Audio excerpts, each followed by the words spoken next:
What's going on, boxing fans? It's your boy Ashy Knuckles with MandatoryDefense.com.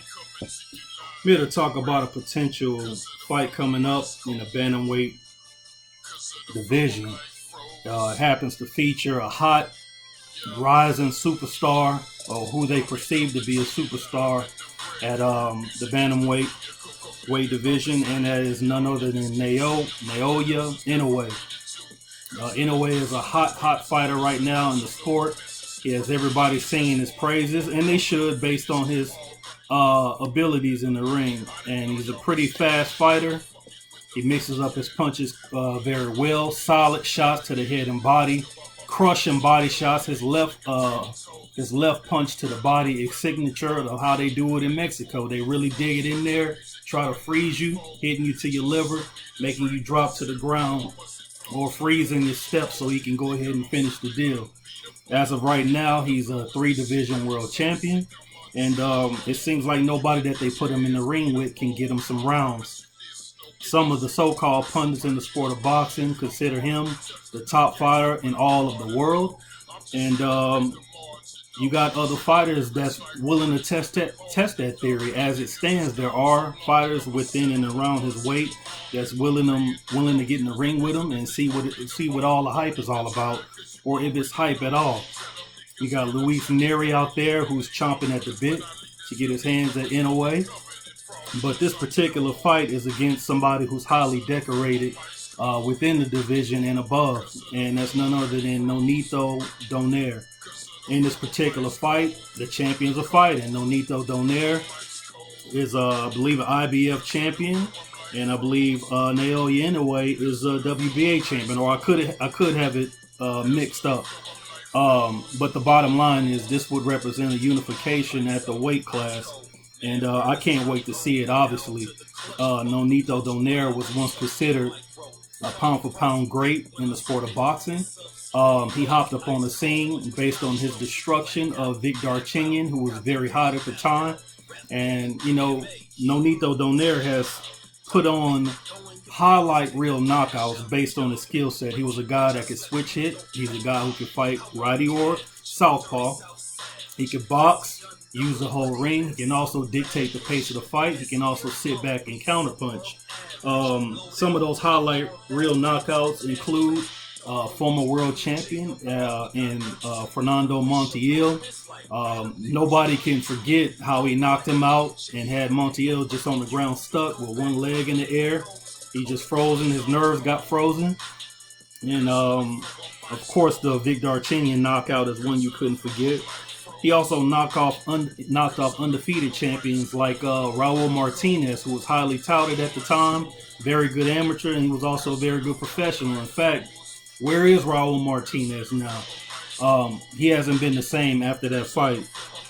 But Nonito Donaire, he once ruled the bantamweight division, went through all the competition, went up in weight, and fought a lot of the competition at that weight. Nobody could stand in there with them, and if they did, they got mixed up. But he would run into a jackal at that weight in Guillermo Rigondeaux. And Rigondeaux would mix up his attack and basically shut down everything Nonito Donaire tried in the ring. And it just didn't work out for him. After that fight, it looked like something was missing from his repertoire, from his arsenal. He would go up in weight to the featherweight division, where he ran into Nicholas Walters, who basically was just too strong and too durable for him. So most people wrote off Nonito Donaire, saying he was shot. He's on the downside of his career. And you know what? As you age in this boxing, a lot of the things that you did well when you were young begin to fade. So he would move on. He would lose in fights with Jesse Magdaleno. And he also lost a fight with Carl Frampton. But those are featherweight fighters, durable guys in the weight class, and also champions. He was losing to champion caliber fighters. But in the midst of those losses, he did rack up some victories. He continued to work on his craft and find whatever he needed to do to be competitive and compete at the highest level of the sport and to keep himself relevant. So one of the major moves that he made in his career was dropping back down in weight to the 118-pound division, which is the bantamweight division, a division he once ruled. But there's a new crop of talent there. And there's a new ruler there by the name of Naoya Inoue. And you got Nonito Donaire. He's fought twice at that weight. He picked up a strap, and that makes him immediately relevant at that weight. But Nonito Donaire, even though he can't do a lot of the great things he used to do in the ring, utilize the whole ring, box on the move if he chooses to.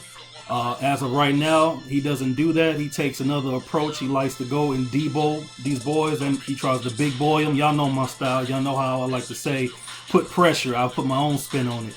So he tries to big boy these boys. You know, he's walking them down. He's even taking a punch to give a punch because he knows in his heart of hearts that these little guys just can't hurt them. These guys at 118 pounds are not hitting like Guillermo Rigondeaux at 22. They're not hitting like Carl Frampton and Nicholas Walters at 26. You know, these guys are substantially smaller. Nonito Donaire doesn't seem like he's having a whole lot of issues making the weight. So now he's asserted himself on these guys, getting them out of there. Whether these guys choose to come forward or these guys like to box on the move, like I forget the name of the guy he just fought at that weight. He moved around the ring. He was boxing beautifully until he ran into that counter left hook that we all know Nonito throws so well. And you end up seeing another highlight reel knockout within the bantamweight division. And Nonito Donaire stands at 40 wins, 5 losses with 26 KOs. Oh, that's the guy's name. The guy's name is Stephen Young. Stephen Young was a good fighter who boxes and utilizes the ring pretty slick. And he also knocked off an undefeated fighter named Ryan Burnett.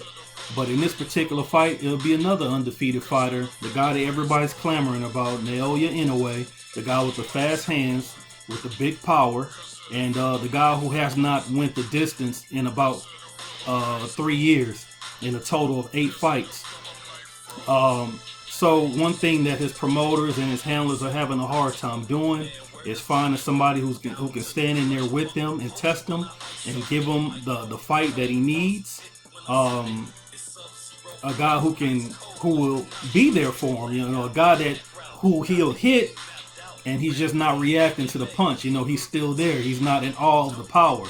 A guy you're going to have to dig against. And I think that's what he's going to get against Nonito Donaire. And, you know, Inoue has knocked off undefeated fighters. The guy he just last fought, Emmanuel Rodriguez, he was undefeated. Inoue would dispatch of him within 2 rounds, knocking the guy down like 3 or 4 times in that fight. And Carlos Payano, he was another quote-unquote durable guy at the weight, for which Inoue dispatched of him in 1 round. So as it stands, like I said before, nobody's going past 6 rounds. He hasn't been 12 rounds since 2016, 3 years ago. And we're just going to see how he is in these valuable rounds late in the fight. In fact, he hasn't went 12 rounds since he's been at the bantamweight division. I don't foresee that being a big problem for him. He has proven he is a world caliber fighter. He is a 3-division champion for a reason. But he'll be in there in the ring with a guy who represents the most significant class, step up in class up until this point in his career. And he is ready for it. I mean, he does have less than 20 fights, but he is very accomplished in less than 20 fights. And we already know what Nonito Donaire has done in his career.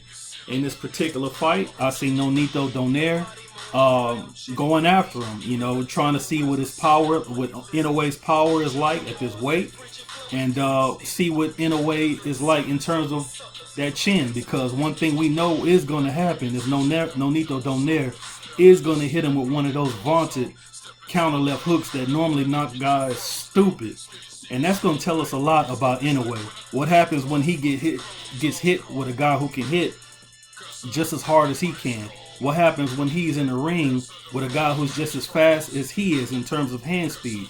What happens when he has to deal with a guy who has a longer reach and is taller than him, and he's just as skilled, or if not more skilled? The only bad part about what Nonito Donaire is bringing into this particular encounter is that Nonito Donaire is 36 years old.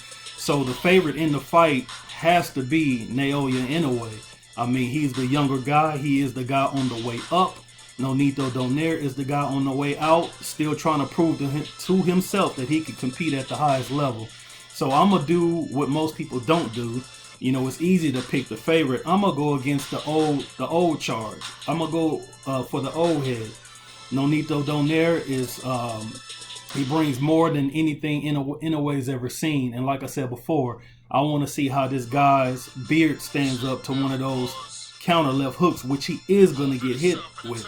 I understand that I'm probably alone on this ship, but I'm not a rookie in this game. I don't sit around and just pick how many predictions I got right, how many I got wrong. Rookies do that. I've been around this game a long time, especially with the uploading scene way back in the game.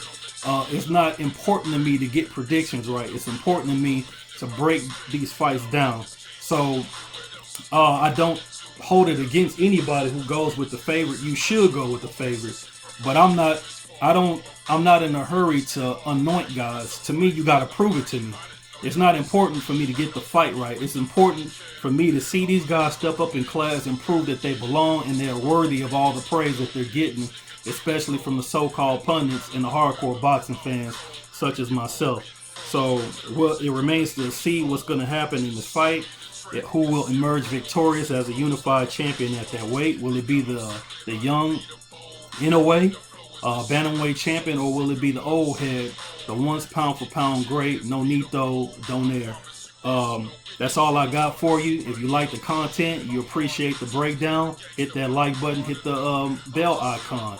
Once again, it's your boy Ashy Knuckles. Shout out to the whole LDBC. That's all I got for you, man. On to the next one. If you like the content that you just witnessed in this video, hit the like button, hit the bell icon. Also, stop by MandatoryDefense.com for all the latest news, updates, and views in the sport of boxing. Also, go by Facebook.com/ComeOutFighting and like the page. You can also follow me on Twitter at A Puncher's Chance. And if you want to donate to the channel, the website, and to the cause, go by PayPal me at Ashy Knuckles Boxing. You can see the description in the description box. That's all I got for you. It's your boy Ashy Knuckles. Appreciate you for stopping in. Deuces.